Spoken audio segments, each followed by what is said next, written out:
Love is the most enigmatic and powerful force that drives humanity. Some say it chooses us, overpowers us, and transforms us.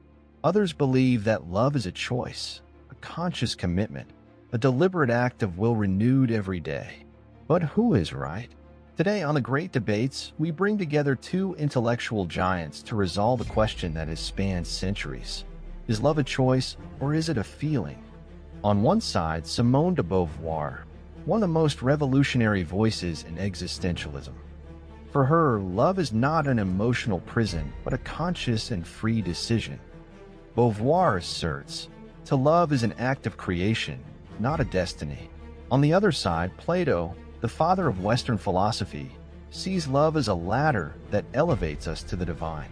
In his vision, love transcends reason, connecting human souls to beauty, to the eternal. Plato believes, true love is not chosen, it finds us. Two vastly different yet equally profound perspectives. On one side, the freedom to choose. On the other, the transcendence that surpasses us. Today, these extraordinary minds clash in an epic debate.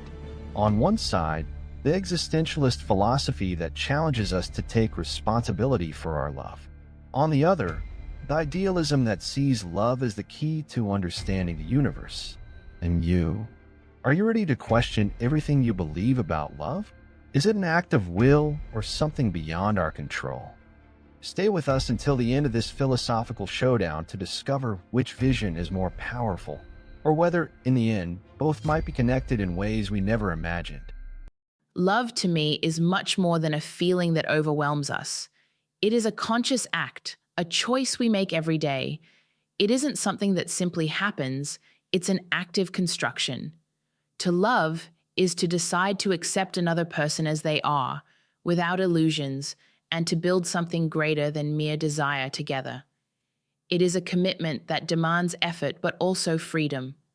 Without freedom, love becomes a prison. Simone, you view love only through a worldly lens as something we can control or shape with our decisions. But true love, the kind that transcends the body and mind, is not in our hands.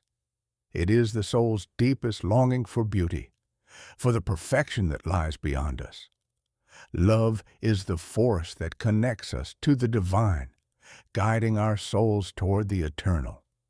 It isn't a human construction, it is a revelation that elevates us.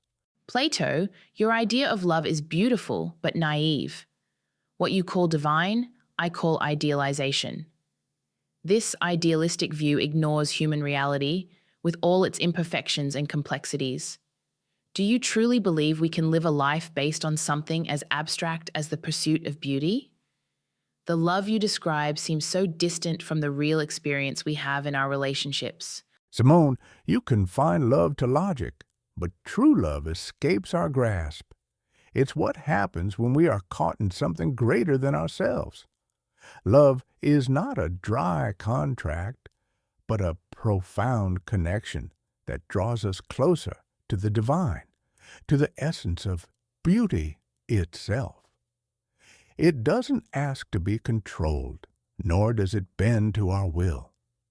Perhaps it is in letting go, in allowing ourselves to be moved by it, that we discover love's truest form. It's easy to romanticize love, Plato, but that leaves us vulnerable to the traps of illusion. When we stop consciously choosing who we love, we become slaves to impulses that often lead to suffering. Love is powerful because we create it together, like a work of art that exists only through mutual effort. To reduce it to an inevitable feeling is to neglect our responsibility. You call it responsibility, but I see only control. The love you describe has no soul, no transcendence. It is confined to the physical world, to the rational. But true love, Simone, is what reminds us that we are more than matter. It connects us to the eternal, to the beauty that is in all things but can only be touched through the heart. It is not something we choose, it is something that chooses us. Plato, you speak of love as if it were a supernatural force, something that simply overtakes us. But what you call transcendence, I call a convenient excuse to avoid responsibility. Love is not an inevitable destiny, it is a conscious choice. When a couple faces crises, it is not passion that keeps them together, but commitment, the daily decision to continue. That is not transcendence, it is human effort. Simone, you talk about love as if it were merely an arduous task, something we have to sustain through constant work. But true love, the kind that touches the deepest part of the soul, transcends those limits. It is not reduced to effort. It is the irresistible impulse that leads us to beauty, to the eternal. You reduce love to logic, but it is the expression of what cannot be explained. If the love you describe is so pure and transcendental, Plato, why do so many people who fall in love end up consumed by suffering? Why does love so often fail? Isn't it because, in the end, it is an unstable construct based on impulses and idealizations? It fails, Simone, because people confuse earthly passion with true love. They seek in others what can only be found in the divine. Those who do not seek beauty will never find the love that truly matters. What you call failure is, in fact, the inability to distinguish between what is eternal and what is fleeting. That sounds like an escape from reality, Plato. To idealize love is to create expectations that make it unsustainable. Love, to me, is about accepting the other with their flaws, with their humanity. It doesn't need to be eternal or divine to be meaningful. In fact, it is precisely its imperfection that makes it authentic. And you, Simone, reduce love to rational choices, stripping it of its beauty and mystery. The love you describe may be practical, but it has no soul. It is confined by the physical world, by the human mind.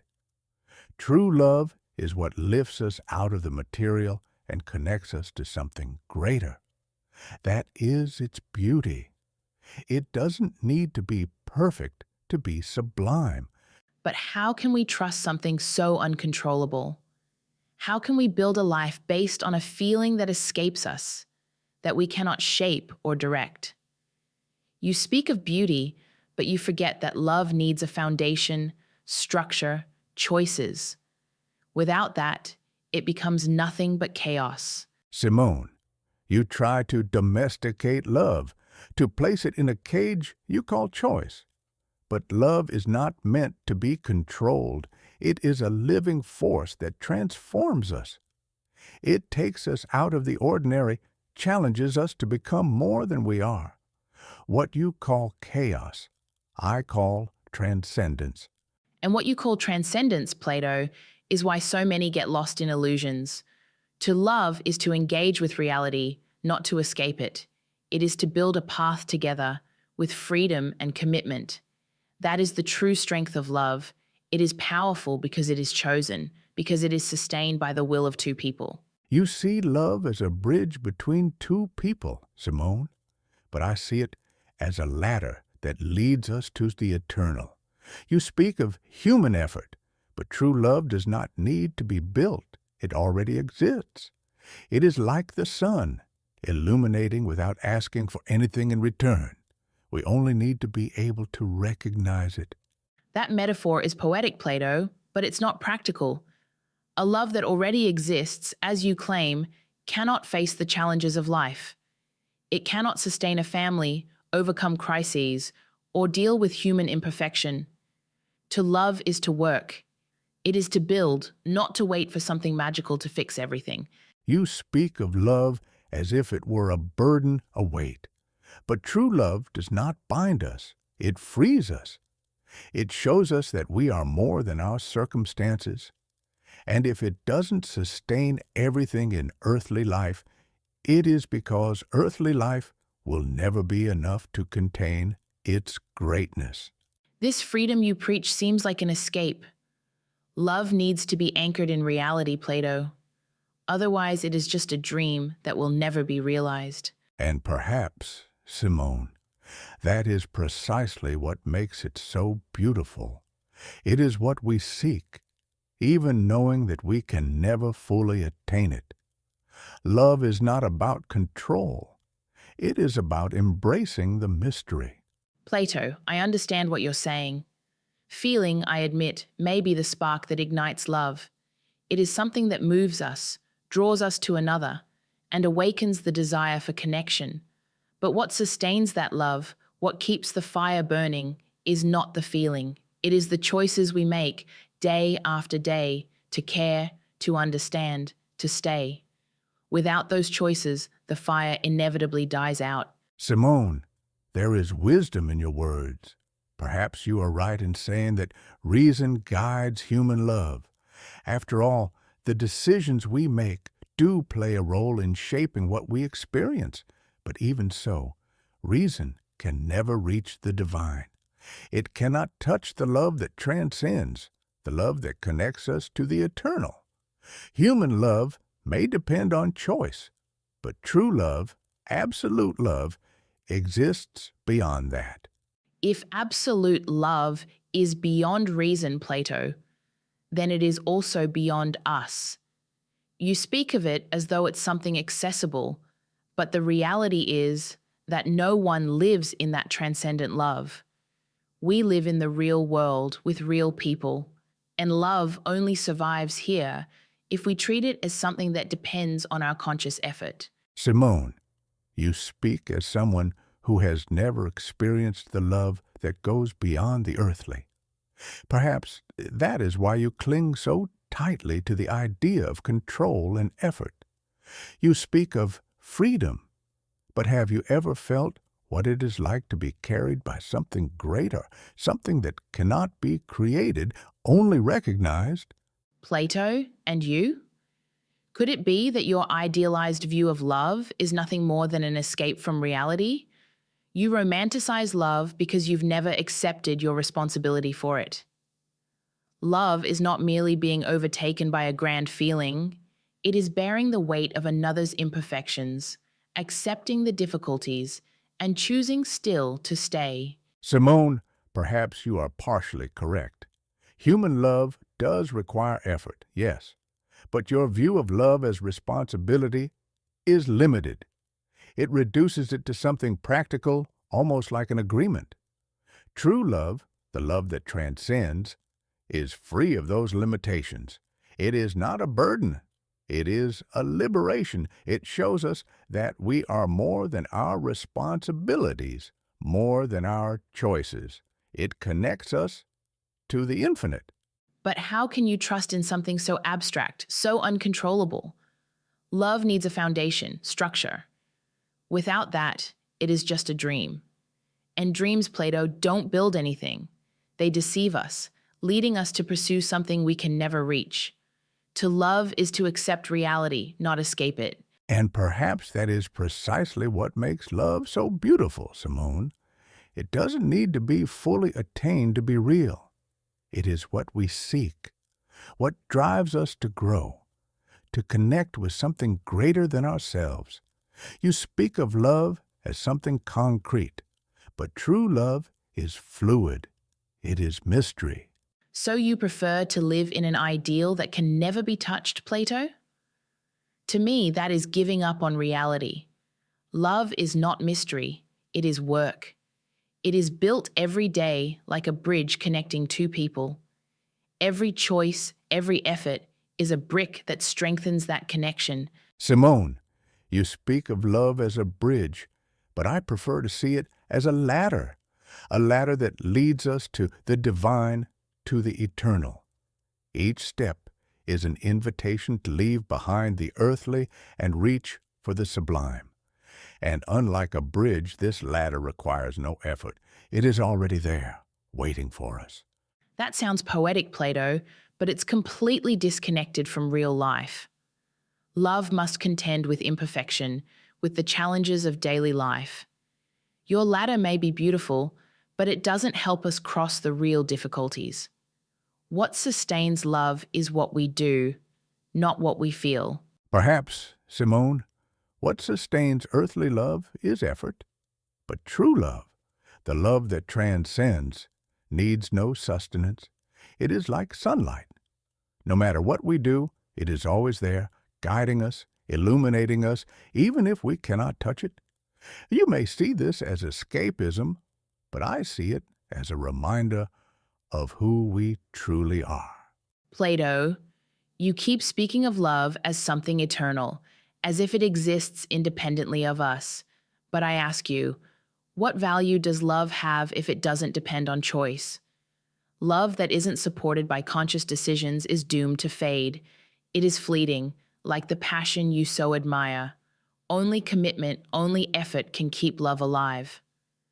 Without choice, Plato, love is nothing more than a passing illusion. Simone, your view seems limited, almost utilitarian. The love you describe, built by choice, is functional but devoid of transcendence. It is practical, but it lacks soul. Love that does not transcend choice is not love. It is mere convenience, a transaction that can be abandoned the moment the effort no longer feels worthwhile. True love, the kind that transforms the soul, requires no effort because it is inevitable, irresistible. It's curious, Plato, how you dismiss effort as an essential part of love. For me, love is like a bridge. It is built between two people, and every choice is a brick that strengthens that connection. Without those choices, there is no bridge. There is only a chasm. Love that demands no effort is fragile. It collapses at the first difficulty, the first storm. You speak of transcendence, but love that cannot face reality cannot survive. And I see love as a ladder, Simone, not a horizontal bridge that ties us to the earthly world, but a ladder that leads us to the divine. Each step is guided by the soul, which seeks something beyond the physical, beyond the material. This ladder does not rely on bricks or human effort. It is already there, waiting for those with the courage to climb.